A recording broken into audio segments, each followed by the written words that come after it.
Because to me, when you are humble, you know that you don't know. Only when you accept you don't know many things, you will be curious to learn. And that curiosity is important for learning. In fact, confidence, leadership is not about confidence, it's about humility.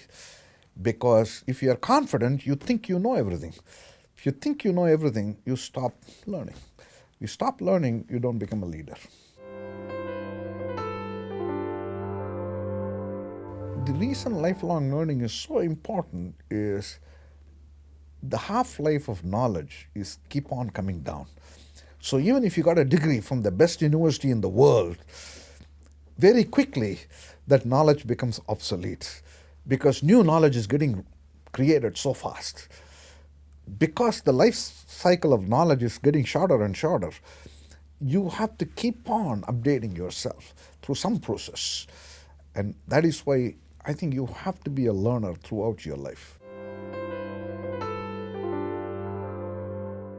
I think I constantly learn, and I am a professor in a college, and I teach a class which I've been teaching now for 30 years, the same class.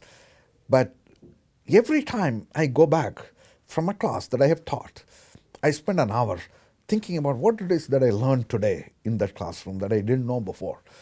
And it is amazing how the same case that I have taught for 30 years, a new batch of students, 60 smart students, when they look at the same case, they come up with a new angle. Because the case may be the same, but their experience is different. Therefore, they look at the same case through a different lens. And therefore, they come ask different questions. And so I go back always from my class and write down what were the questions that came today that I had not even thought about. And what has that informed me about what I should be focusing on. I get ideas for research from these kinds of experiences, but I also grow as a person. And that is why I have chosen to be in academics. Because in academics, I don't see myself as a teacher. I see myself as a student, learning from these bright students. Because I found always the greatest teachers are one who respect the students. If you don't respect the students, you come into class thinking that you know more than the students.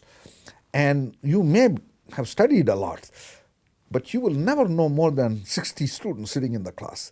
So when you go into class thinking those 60 students know more than you collectively, the moment you become humble, the moment you respect your class, actually you listen. Because if you don't respect the students, you're not listening to what they are saying, because you're just teaching, talking at them. So I learn every day as a teacher.